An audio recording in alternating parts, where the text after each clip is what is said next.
Halo, Assalamualaikum warahmatullahi wabarakatuh. Berjumpa lagi di channel YouTube Guru Online.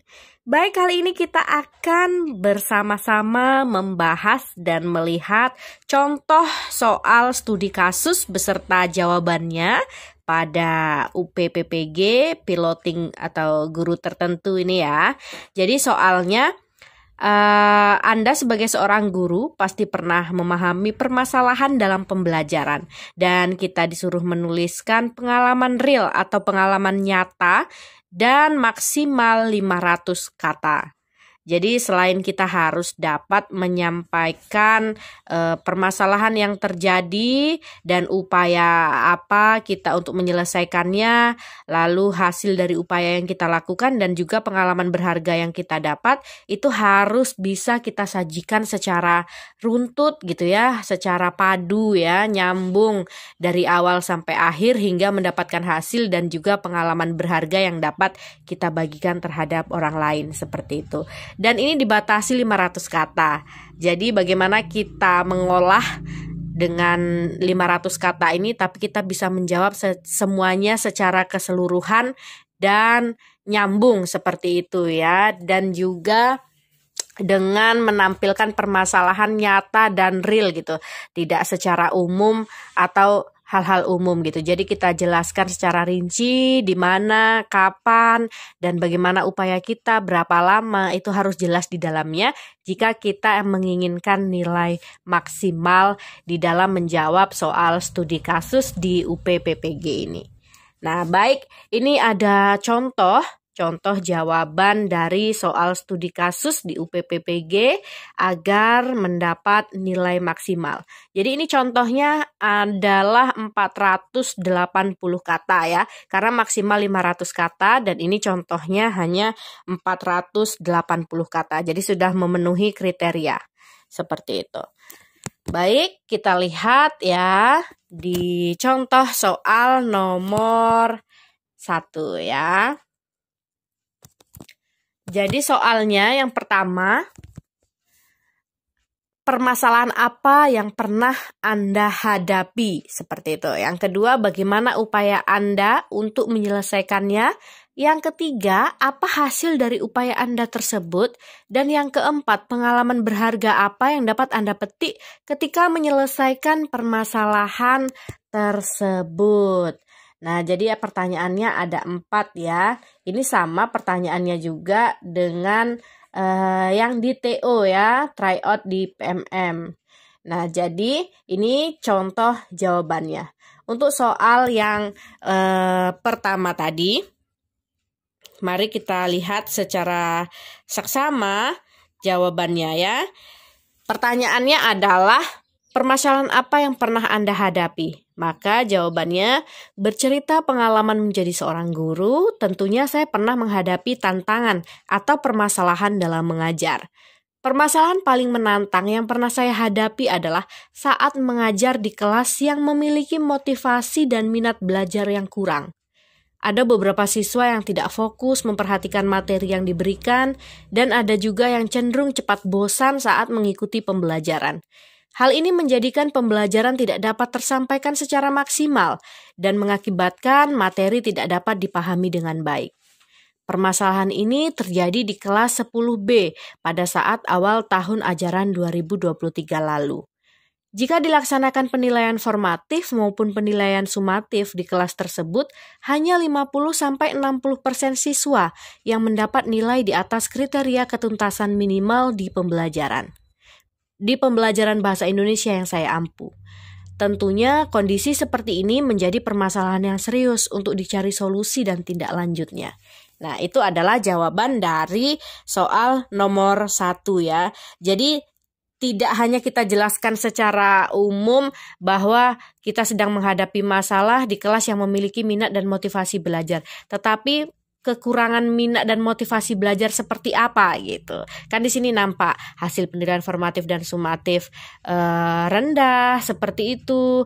Lalu siswa ada yang cepat bosan, lalu juga ada yang tidak dapat fokus memperhatikan materi pembelajaran gitu. Jadi dijabarkan permasalahannya dengan jelas. Karena kan meminta jawaban pengalaman real atau nyata saat kita di kelas menghadapi permasalahan. Seperti itu ya Bapak Ibu. Lalu kita lanjut di soal yang nomor 2. Bagaimana upaya Anda untuk menyelesaikannya? Upaya yang saya lakukan yaitu menerapkan pembelajaran berdiferensiasi, dari mulai diferensiasi konten, diferensiasi proses, dan juga diferensiasi produk. Selain itu, saya mengintegrasikan pembelajaran sosial emosional di awal pembelajaran menggunakan teknik STOP, sehingga siswa memiliki kompetensi sosial emosional untuk mengelola kesadaran diri dan manajemen diri yang baik. Melalui pembelajaran berdiferensiasi, saya membuat media pembelajaran yang bervariasi, ada berupa video, poster, dan juga dalam bentuk teks bergambar, agar siswa dapat memilih belajar melalui media yang diminati. Melalui pembelajaran diferensiasi proses, siswa juga berkelompok berdasarkan peta kebutuhan belajar yang sama. Ada yang cenderung ke audio, visual, dan juga kinestetik. Sedangkan melalui pembelajaran diferensiasi produk, saya memerdekakan siswa untuk berkreasi terhadap produk atau kinerja yang dihasilkan untuk mencapai tujuan pembelajaran. Selain itu, saya rutin memotivasi siswa melalui foto atau video yang dapat menimbulkan motivasi intrinsik dalam diri siswa agar berubah menjadi pribadi yang lebih baik dalam segala hal. Dan terakhir, hal yang saya lakukan untuk meningkatkan motivasi belajar siswa adalah dengan menggunakan ice breaking di sela pembelajaran agar suasana menjadi cair dan menyenangkan. Nah, ini adalah jawaban nomor 2 ya. Jadi jawaban nomor 2 ini memang cenderung lebih panjang dibanding jawaban nomor 1, 3, dan 4. Karena ini menanyakan upaya kita seperti itu. Upaya yang kita lakukan dalam menghadapi permasalahan. Jadi hendaknya dijelaskan secara detail seperti itu ya, upaya-upaya yang kita lakukan. Nah, kita lihat ya. Kita sekarang fokus ke soal yang nomor 3. Permasalahan sudah, upaya sudah, lalu soal nomor 3, apa hasil dari upaya Anda tersebut? Nah, sekarang kita ditanya hasilnya ya, seperti itu. Kita jawab, hasil dari upaya yang saya lakukan setelah 1 semester berjalan adalah menghasilkan perubahan baik yang sangat signifikan.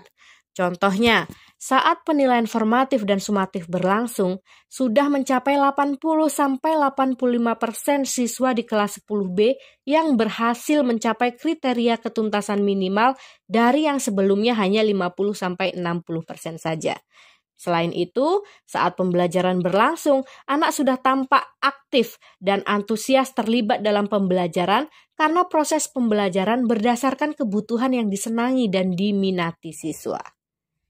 Oke, seperti itu ya. Jadi kita nampakkan data ya, kita nampakkan fakta yang telah kita peroleh gitu. Jadi kalau sebelum kita menerapkan pembelajaran diferensiasi, PSE, kita masukkan juga ice breaking di dalamnya, kita masukkan motivasi-motivasi, sebelumnya hasilnya 50-60% saja, ini sudah meningkat ya, capaian pembelajarannya sudah mencapai 80-85%.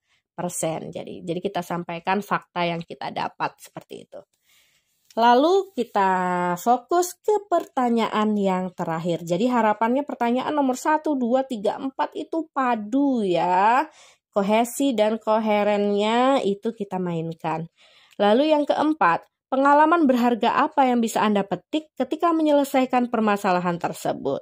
Permasalahan sudah, upaya sudah kita jelaskan, hasil dari upaya juga sudah kita jelaskan. Lalu ditanya, pengalaman berharga apa jadinya yang bisa kita ambil, kita petik dari permasalahan yang kita hadapi tersebut. Nah, pengalaman berharga yang saya dapatkan adalah pentingnya menerapkan pembelajaran berdiferensiasi di kelas dan juga diintegrasikan dengan pembelajaran sosial emosional. Dengan pembelajaran diferensiasi, siswa menjadi lebih aktif, termotivasi, dan semangat dalam belajar karena kebutuhan belajar siswa telah kita penuhi melalui variasi-variasi konten, proses, dan produk yang kita sajikan dalam pembelajaran.